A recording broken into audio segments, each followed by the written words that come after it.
여러분들은 무엇에 열광하십니까? 이 사람이 자기가 소원하는 것에 열망하게 되어지죠. 어떤 분이 그러시더라고요. 우리 한국 분들은 2019년도 전반기에는 이강인에게 열광했고 후반기는 유현진에게 열광하고 있다. 뭐 그런 이야기를 하던데, 사실은 이들은 우리의 소망도 아니죠. 물론 우리를 기쁘게 하는 부분은 있지만 우리의 소망은 아닙니다. 지금으로부터 한 2000여 년 전에 로마에서는 한 100년을 차이로 자유를 찾기 위해서 열광했던 두 남자가 있었습니다. 이 원래 2000년 전의 로마는 사실은 노예에 의해서 움직이는 그런 시대였습니다. 그래서 로마가 이 지역 저 지역을 다니면서 많은 나라들을 정복하고 거기에서 포로들을 잡아와서 그 로마 전체에는 굉장히 많은 포로들이 있었습니다. 그래서 그 포로들이 하는 일도 굉장히 다양했어요. 그 포로들의 수준도 굉장히 천차만별이었습니다. 그래서 중요한 그 귀족의 가정교사도 노예들이 있었어요. 그러니까 아주 뛰어난 철학자들 중에서도 노예로 잡혀와서 가정교사로 일하는 사람들이 있었고, 어떤 사람은 기술자로, 어떤 사람은 집안에서 돕는 뭐 그런 도우미로 일들을 하기도 했습니다. 그런데 노예로 일하는 사람 중에 가장 힘든 일을 했던 사람들이 누군가 하니 농장에서 일하는 사람이었습니다. 또 광산에서 일하는 사람도 굉장히 힘들었습니다. 그리고 특별히 가장 힘들고 어려웠다고 한다면 노예 검투사들입니다. 이 사람들은 로마 사람들을 즐겁게 하기 위해서 자기 목숨을 내놓는 사람들이에요. 그 당시 엔터테인먼트가 없었잖아요.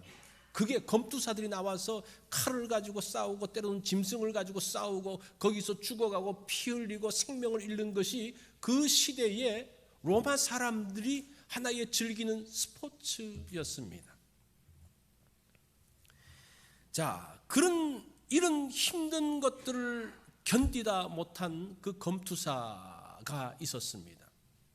이태리 나폴리라는 곳은 뭐 아름다운 항구라 그러죠. 그 아폴리에서 가까운 곳에 있는 카프카라는 도시에, 작은 도시에 검투사 양성소가 있었습니다. 그곳에 있었던 검투사 70명이 집단으로 탈출하는 일이 벌어집니다. 그것이 주전 73년에 있었던 스파르타쿠스의 난이라고 이야기합니다. 아마 여러분들이 역사를 배우신 분들이 이것을 알 거예요. 이 검투사들 70명이 그곳을 도망가서 한쪽에 진을 치고 있으니까 로마 원로원들이 이 토벌대를 보냅니다. 이 토벌대를 보냈는데 이 토벌대가 이 검투사들에 의해서 몰살을 당하게 됩니다. 그러면서 그 소식이 로마 전체로 퍼지기 시작하는 거예요. 검투사들이 도망갔대. 그래서 자기들끼리 해서 로마군과 싸워서 승리했대. 그 소식을 들으면서 노예들이 몰려들기 시작을 하는 거예요. 그러면서 한때는 12만 명의 노예들이 몰려서 엄청난 군대가 되었습니다. 그래서 2년 동안 이 로마에서 계속적으로 그 로마를 흔들어 놓는 그러한 일들이 있게 됩니다. 그런데 이 난을 일으킨 스파르타쿠스를 비롯한 그 노예들의 소망은 로마를 정복하는 게 아니었습니다. 우리의 고향으로 돌아가고 싶다는 것이 그들의 꿈이었어요. 그 열망 때문에 이제 노예로 사는 것이 아니라 이제는 나도 자유민으로 살고 싶다는 것이 그들의 그 열망, 그 꿈을 가지고 있었는데, 결국은 이들은 로마의 정규군과의 싸움에서 다 패하고 이제 모든 노예들이 진압되어지고 포로로 잡혔던 6,000명의 노예들은 그 도상에 십자가형으로서 다 죽여버리는 그런 끔찍한 사건이 있었습니다. 그로부터 100년 후, 약 100년 후에 또 한 사람이 로마에 등장하게 됩니다. 이 사람은 역시 자유를 열망했던 사람입니다. 이 사람은 벗어남으로서의 자유가 아니라 구속됨 가운데서 자유를 찾은 사람입니다. 나를 묶고 있는 것에서 벗어나는 것이 아니라 오히려 하나님의 은혜 가운데, 하나님의 사랑 가운데 구속되어짐으로 인해서 그가 자유함을 느꼈던 사람, 그 사람이 누굽니까? 바울입니다. 사도 바울이 그곳에 로마에 등장하게 됩니다. 사실은 바울은 시민권을 갖고 있는 사람이에요. 로마 시민권을 갖고 있는 사람입니다. 헬라 문화에 능통했고 유대교에 정통했던 사람입니다. 그는 자신이 원하는 것을 무엇이든지 할 수 있는 그러한 자유인이었습니다. 그런데 그는 자기가 자유인으로서 자유를 누리는 것이 아니라 하나님의 은혜 가운데 들어감으로 인해서, 하나님의 질서 가운데 들어감으로 인해서 자유함이 있다고 믿었던 사람입니다. 그래서 바울은 자유를 열망하는 사람이었는데 그 자유함 때문에 때로는 갇히기도 하고 때로는 제한을 당하기도 했지만, 그러나 누구도 그의 자유함을 억압할 수가 없었습니다. 바울은 자유를 전하기 위해서, 이 자유함을 알려주기 위해서 로마 감옥에 왔던 사람입니다. 사실은 스파르타쿠스의 난 이후에 이 로마는 하나의 법을 만듭니다. 그 법이 무엇인가 하니, 이 노예들이 사실은 로마 시민보다 훨씬 많거든요. 이 노예들이 폭동을 일으키면 문제가 된다고 해가지고 새로운 노예법을 만드는데, 그것은 무엇인가 하니, 노예가 주인을 죽이면 그 집에 있는 모든 노예를 죽이는 법을 만들어요. 그러니까 그 사람이 100명이든지 1000명이든지 하여튼 한 사람이 반역을 하면 그 집안에 있는 모든 노예를 죽이는 가혹한 법이 만들어집니다. 사실 한 3번 정도의 노예의 반란이 있었는데, 이 스파르타쿠스의 노예난이 제3차 노예의 난인데, 그 이후로는 그런 노예의 반란이 없어집니다. 보세요. 자유를 찾기 위해서 그들이 무엇인가를 했는데 오히려 그것 때문에 더욱더 억박되어지는 그러한 일들이 일어난다는 거예요. 결국은 자유라는 것은 그렇게 얻어지는 것이 아니라는 거예요. 자유라는 것은 무엇입니까? 어떤 하나님의 질서 가운데 들어갈 때에, 하나님의 은혜 가운데 들어갈 때 얻을 수 있다는 것을 보여주고 있습니다. 사실은 바울이 그런 모습으로서 그런 자유, 그런 복음 안에서의 자유를 이야기하는 것이 골로새서의 내용이라는 겁니다. 자, 5절 말씀을 한번 보십시오. 이 5절이 오늘 본문에서 가장 중요한 구절입니다. 근데 이 5절을 제가 오늘은 표준 세번역으로 여러분들에게 소개하려고 하는데, 제가 여러 번역본을 보는 것 가운데 이번에는 표준 세번역이 가장 원문에 가깝게끔 번역이 되어 있더라고요. 자, 제가 한번 읽어봅니다. 여러분의 믿음과 소망은 여러분을 위하여 하늘에 쌓아두신 소망에 근거합니다. 자, 이 믿음과 사랑이 어디에 근거한다 그래요? 소망에 근거한다는 거예요. 이 소망이 무엇이냐? 이 소망은 여러분이 진리의 말씀 곧 복음을 받아 들일 때에 이미 들은 것입니다. 이 소망은 복음이라고 이야기를 하고 있습니다. 바울은 골로새 성도들의 믿음과 사랑에 대해서 칭찬하고 감사하고 있어요. 그런데 그 믿음과 사랑은 무엇 때문에 생겨났다고 이야기합니까? 소망 때문에 생겨났다라고 이야기를 하고 있습니다. 소망이 있으면 믿음의 사람이 될 수 있고 사랑의 사람이 될 수가 있습니다. 그래서 오늘 본문에서 중요한 것이 무엇인가 하니 소망이에요. 소망. 그 소망이 뭐라고 그랬습니까? 하늘에 있는 소망이, 하늘에 쌓아둔 소망이 뭡니까? 복음이라고 이야기를 하고 있습니다. 자, 이 소망은 여러분이 진리의 말씀 곧 복음을 받아들일 때에 이미 들은 것이다. 이 소망은 진리의 말씀이고 곧 복음이라는 겁니다. 자, 그런데 이 복음은 우리가 과연 열망하던 그 소망일까? 내가 그렇게 열망하던, 내가 그렇게 찾고 싶어하는 그 소망이 과연 복음인가? 오늘 우리가 그 문제를 풀어가야 되는 거예요. 우리가 복음을 알잖아요. 우리가 복음을 들었잖아요. 이 복음이 과연 우리에게 소망인가?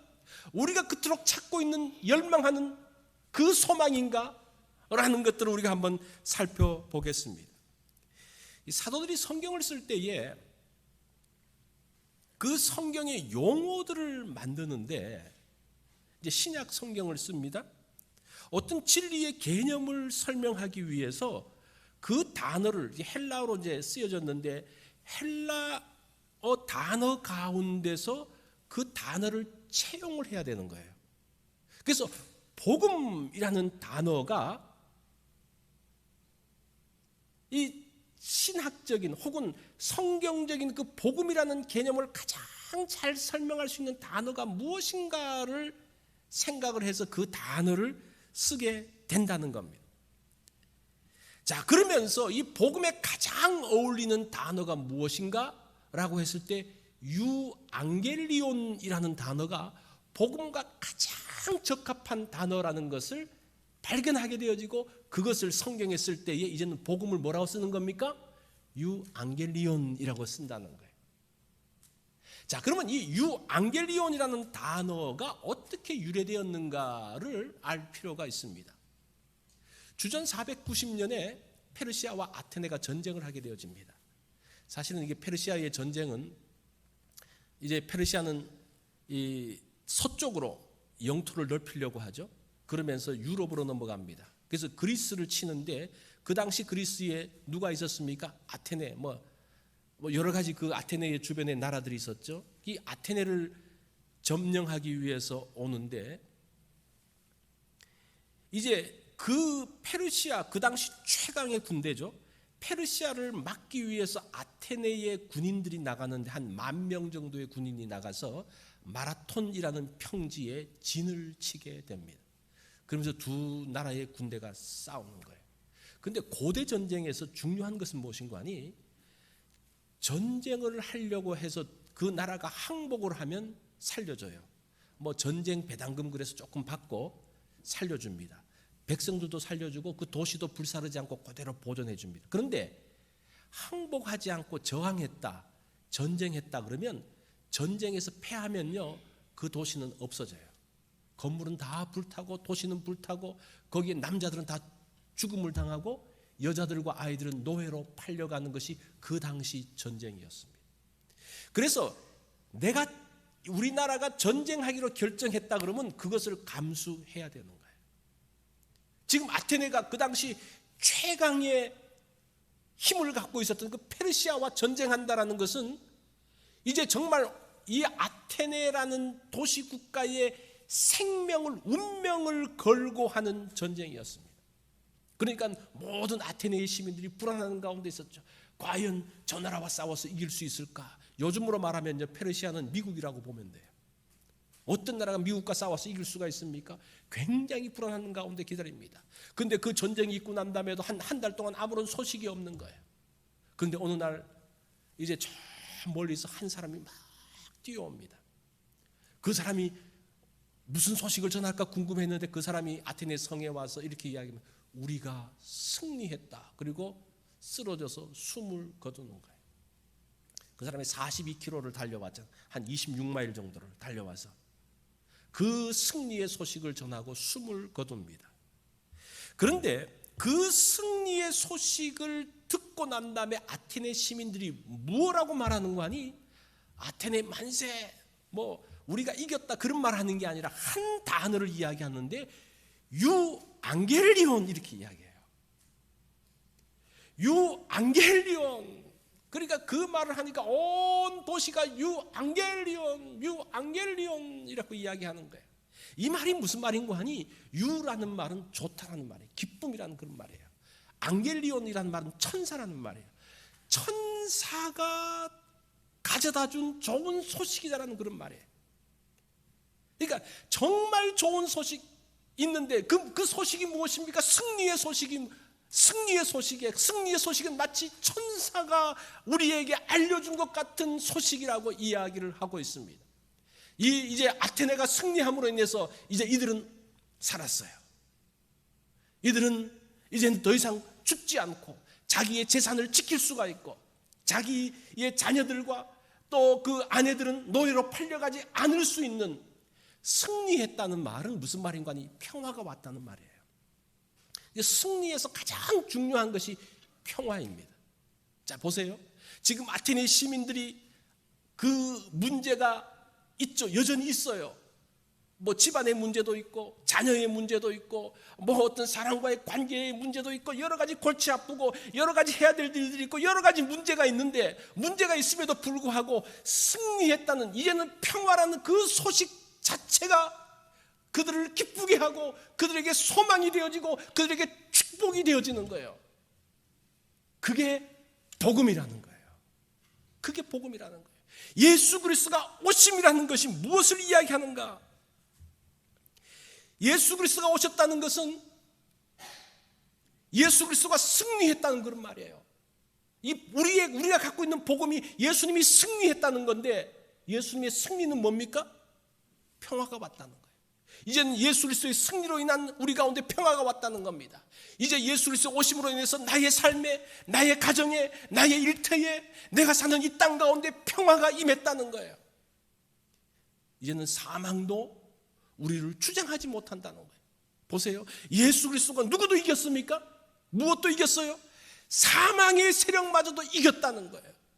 우리 마음 가운데 있었던 그 많은 욕망들, 그 죄의 욕망들 때문에 우리가 얼마나 괴로워합니까? 얼마나 힘들어합니까? 그것 때문에 얼마나 고통스러워해요. 그 죄의 욕망이 꿈틀꿈틀거리면 우리 마음이 막 흔들리지 않습니까? 그것도 예수 그리스도가 승리했다라고 이야기하는 거예요. 이제는 우리 마음에 뭐가 왔습니까? 평화가 왔다는 거예요. 그런데 우리 문제가 있습니까? 없습니까? 우리 가운데 문제가 있어요? 없어요? 여전히 있어요. 여전히 어려움이 있어요. 여전히 아파요. 여전히 고통스러워요. 그렇지만 그것이 문제가 아니라 예수 그리스도가 승리했다는, 아테네가 승리했다는 그 모든 것은 우리가 있는 그 모든 문제를 다 덮을 수 있는 그 소식이라는 거예요. 이해가 되십니까? 우리의 복음이라는 것이 그냥 조금 하나 얻는 것이 아니라 모든 문제를 덮을 수 있는 큰 소식이라는 거예요.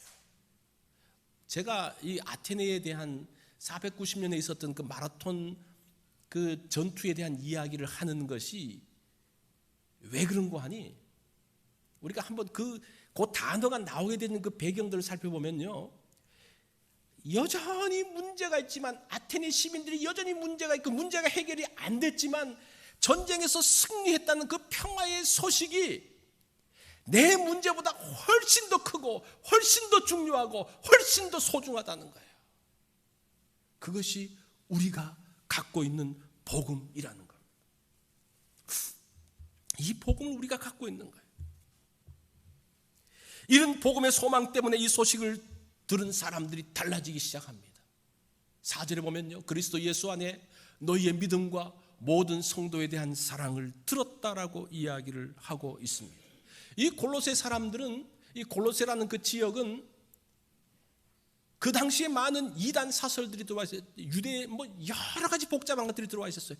유대의 율법주의가 들어와 있습니다. 그러면서 절기에 대한 이야기 여러 가지 때문에 사람들을 흔들어 놓습니다. 그리고 그 당시 철학 때문에 사람들의 마음이 흔들리고 있습니다.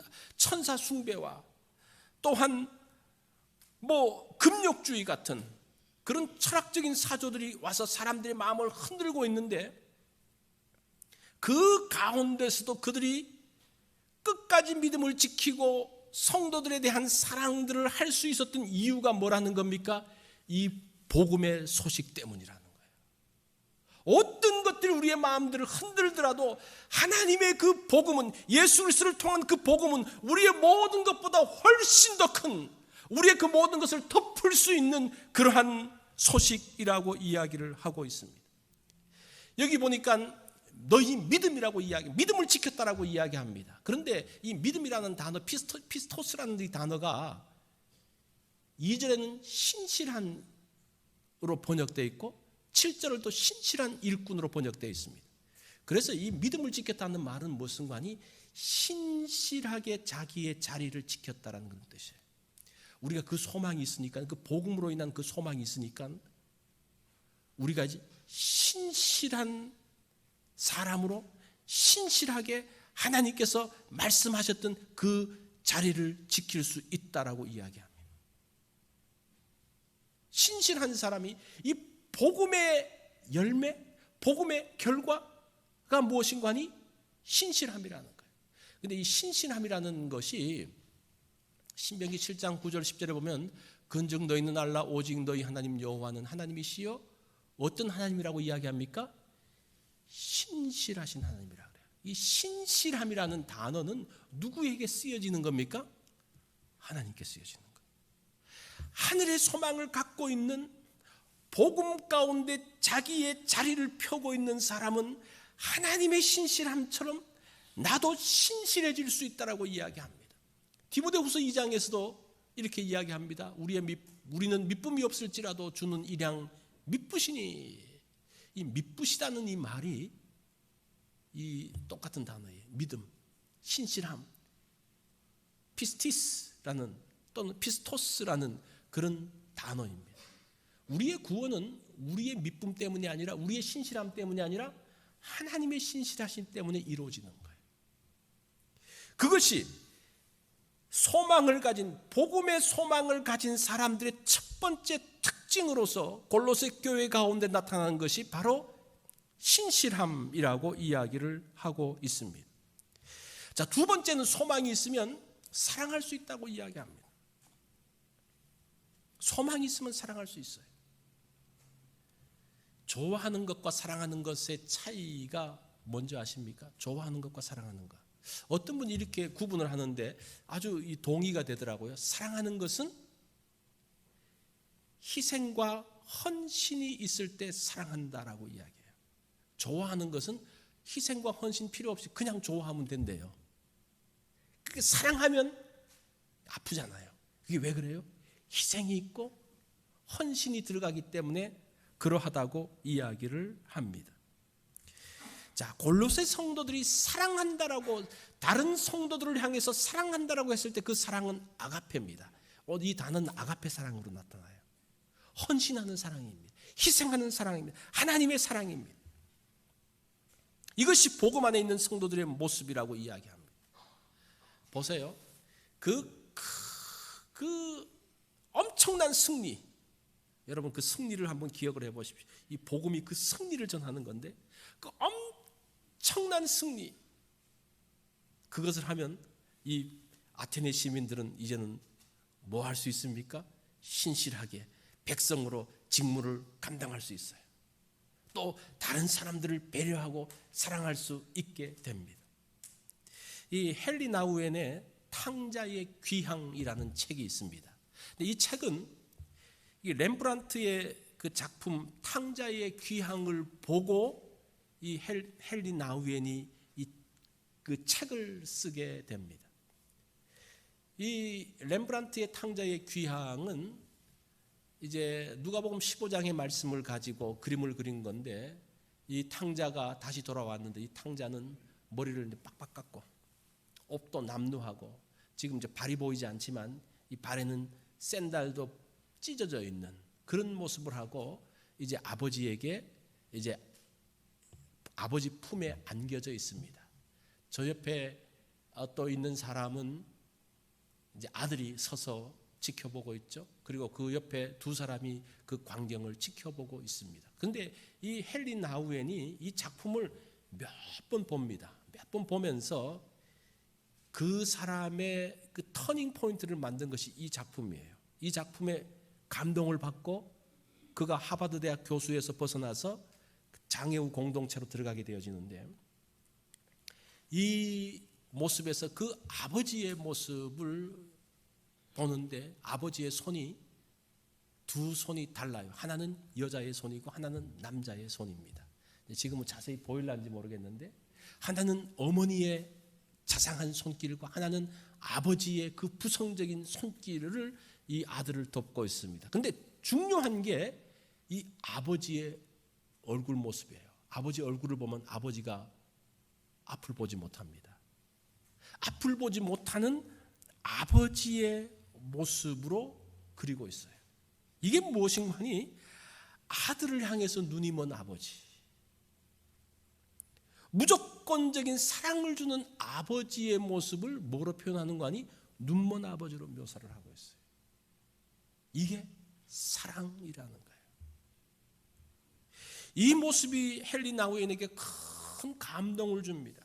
그는 지적 장애우들이 있는 라르시 공동체에서 섬길 때에 그들의 허물을 보지 않는 눈먼 아버지로서, 무조건적인 사랑을 주는 눈먼 아버지로서의 그 일들을 감당하기로 작정을 하고 이 공동체에 들어가게 되는 거예요. 우리가 눈 뜨고 있으면 그 얼마나 많은, 우리가 자세히 보면 얼마나 불편한 것들이 많겠습니까? 이 사람이 어떤 마음으로 갔다고요? 눈먼 아버지로서. 이게 뭐라는 겁니까? 하나님의 사랑이라는 거예요. 이게 아가페의 사랑이라는 겁니다. 눈을 크게 뜨고 가까운 사람들을 보면요, 잘못과 약점들이 다 나와요. 이 괴로워요. 얼마나 힘듭니까? 이 자녀들을 눈을 탁 뜨고 보면 다 보이잖아요. 배우자를 눈을 그냥 동그랗게 뜨고 보면 다 보이잖아요. 이 사랑할 수가 없어요. 이게 반쯤 눈을 감아야 될 것 같아요. 한쪽 눈은 감고, 다 감지는 못하더라도 한쪽 눈은 감고, 그러면서 사랑이, 이게 아가페의 사랑이라고 이야기를 하고 있습니다. 언제 가능합니까? 하늘의 소망을 가질 때에, 예수 그리스도께서 우리에게 주신 그 복음이 얼마나 소중하고 얼마나 놀라운지 아는 사람은 이러한 사랑을 할 수 있다라고 이야기를 합니다. 이게 하나님의 사랑입니다. 자, 3절 말씀을 보면 우리가 너희를 위하여 기도할 때마다 하나님 곧 우리 주 예수 그리스도의 아버지께 감사한다라고 이야기합니다. 바울이 골로새 교인들이 이제 복음을 듣고 그들이 하늘의 소망을 가지고 믿음의 삶과 또 서로 사랑하는 삶의 모습들을 보면서 바울이 얼마나 감사한지 몰라요. 원래 골로새 교회는 바울이 가서 복음을 전하는 교회가 아닙니다. 이 교회가 참 독특한데, 바울이 에베소에 있을 때에 그 골로새 지역에 있었던 사람이 와서 바울의 말씀을 들어요. 에베소와 골로새는 조금 이제 떨어져 있는 지역인데 한 100마일 정도, 가까운 지역은 아니지만 하여튼 100마일 정도 떨어져 있는데, 그곳에 와서 그 당시에 에바브로라든지 아키포라든지 그다음에 빌레몬 이런 사람들이 와가지고 복음을 듣게 되어져요. 그 복음을 들은 사람들이 골로새에 가서 복음을 전하고 그 사람들로 인해서 교회가 만들어진 것이 골로새 교회예요. 그래서 어떻게 보면 바울의 아들뻘 되는, 자기가 직접적인 것이 아니라 2세 혹은 3세쯤 되어지는 그러한 교회니까 굉장히 그러한 애착이 있는 교회죠. 그걸 보면서 감사한다라고 이야기를 합니다. 그 감사하는 이유가 6절에 나와요. 6절에 보면 이 복음이 너희에게 이름에 너희가 듣고 참으로 하나님의 은혜를 깨닫는 날부터 너희 중에서와 같이 또한 온 천하에서도 열매를 맺어 자라는도다. 우리 한글 번역은 이렇게 돼 있어서 이 복음이 너희에게 이름에, 그래서 그것이 골로새 교회를 통해서 복음이 온 천하로 퍼져나온 것처럼 번역되어 있는데, 원래 원문을 보면요, 이번에 참 이 표준 세번역이 원문을 잘 번역을 해주고 있는데, 제가 한번 표준 세번역으로 다시 한번 설명을 해볼게요. 어떻게 다른지 한번 보세요. 바울이 전한 이 복음은 온 세상에 전해진 것 같이 여러분들에게도 전해졌고, 지금 이 복음이 골로새가 받은 복음이 전해진 게 아니라 바울이 온 세상에 전파한 그 복음이 어디도 갔다는 겁니까? 골로새에도 가서 골로새에게 전해졌고, 여러분이 하나님의 은혜를 듣고서 참되게 깨달은 그날부터 여러분 가운데서와 같이 온 세상에 열매를 맺으며 자라고 있습니다 라고 이야기를 하고 있습니다. 보세요. 바울이 전한 온 천하에 퍼진 그 복음과 똑같은 복음이 골로새에 들어가고 거기서도 똑같은 역사가 나타나는 것을 보면서 감사한다 그래요. 이 감사는 복음의 또 다른 모습입니다. 감사는 마치 동전의 양면처럼 복음의 한쪽 면이 소망으로 나오지만 또 한쪽 면은 뭐로 나오는 겁니까? 감사로 난다. 그 복음을 들은 사람들의 기쁨과 감사가 이 복음 가운데 있다라고 이야기합니다. 그런 면에서 우리가 감사한다는 것은 복음의 중요한 요소입니다. 루터는 이런 이야기를 합니다. 마귀의 세계엔 뭐가 없다? 감사가 없다. 여러분 이 말 한번 잘 새겨 들어보세요. C.S. 루이스는 사람의 마음에서 감사를 빼면 바로 지옥으로 변한다. 이렇게 이야기해요. 우리의 믿음의 선배들이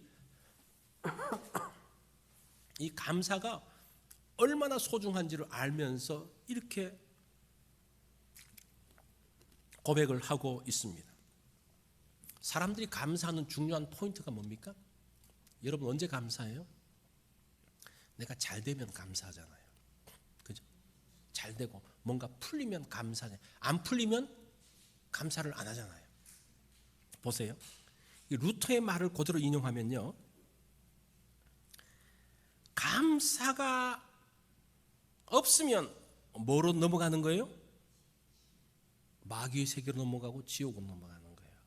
굉장히 심각한 이야기입니다. 우리는 내가 좋고 잘 돼야지 감사하는데 안 되면 감사를 안 해요. 그러면 감사를 안 하는 순간 난 어디로 넘어가는 겁니까? 마귀의 세계로 넘어가고 지옥으로 넘어가는 거예요.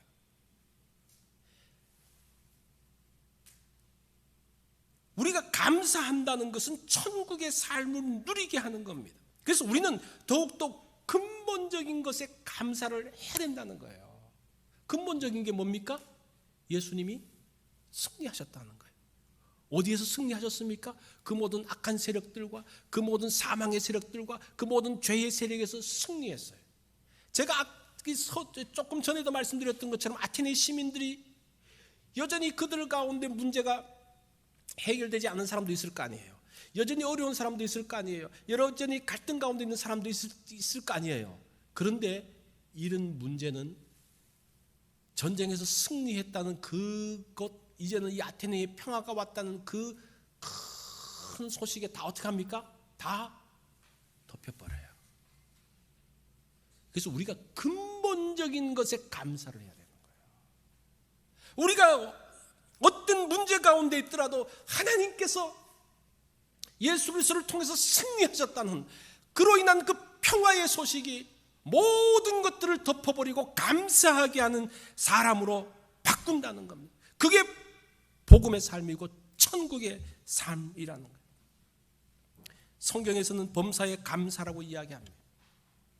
자, 예수 안에 있기 때문에 건강해도 감사하고 아파도 감사하는 거예요. 그 큰 소식 때문에 하늘의 소망이 있기 때문에 잘 되어도 감사하고 힘들어도 감사하는 거예요. 하나님의 평화가 내 가운데 있기 때문에 넉넉해도 감사하고 넉넉하지 않아도 감사하는 겁니다. 우리가 물론 더 감사할 수 있고 우리가 잘 되고 이렇게 하면 더 마음이 좋고 그런 게 있어요. 그건 우리가 어쩔 수가 없죠. 그런데 우리는 늘 뭐를 생각해야 된다는 겁니까? 우리의 근본적인 승리, 근본적인 평화, 그 근본적인 축복을 늘 기억하면서 살아야 된다는 거예요. 그게 우리의 소망이라는 거예요. 이걸 놓치면요, 우리가 세상 사람들하고 똑같아요. 세상 사람들도 감사해요. 그분들도 잘 되면 감사해요. 고마워하고 그래요. 뭔가 엄청나게 뭘 내고 그래요. 우리만 감사한다고 생각하지 마세요. 그런데 그 사람들과 감사의 다른 점이 뭡니까? 이런 복음에 대한 근본적인 것을 알지 못하기 때문에 어떤 어렵고 힘들 때에도 감사하지 못해요. 왜 그렇습니까? 이런 복음, 이런 소망이 없기 때문입니다. 이런 삶의 능력이 골로새서 전체에게 나타나고 있어요. 그렇기 때문에 범사에도 감사할 수 있는 것이 우리에게 소망이 되어집니다. 이 골로새서에서 중요하게 다루고 있는 부분이 복음에 대한 부분인데, 복음이 뭡니까? 예수 그리스도에 대한 이야기잖아요. 이 골로새서는 예수 그리스도를 설명하는 아주 탁월한 책입니다. 사실은 골로새서하고 에베소서가 내용이 겹치는 부분이 많아요. 많은데 골로새서의 독특성이 무엇인가 하니 복음에 대한, 예수 그리스도에 대한 다양한 설명을 하고 있습니다. 그것을 통해서 우리에게 소망이 무엇이고 우리에게 축복이 무엇인지를 알려주는 것이 골로새서라는 겁니다. 우리가 이번에 이제 골로새서를 한 6번 정도, 이제 앞으로 이제 5번 정도 더 할 것인데, 그 가운데서 우리의 소망들을 다시 한번 보는 시간이 되었으면 좋겠어요. 다른 것이 우리의 소망이 아니라 정말 소망, 정말 우리의 인생을 바꿀 수 있는 중요한 소망이 무엇인가를 이 골로새서의 말씀을 통해서, 특별히 오늘 들은 말씀, 그 복음이 왜 우리에게 소망이 되어지고 왜 우리의 인생에 축복이 되어지는지를 여러분들이 분명히 기억하는 시간이 되어지기를 바랍니다. 우리 다 같이 기도하겠습니다.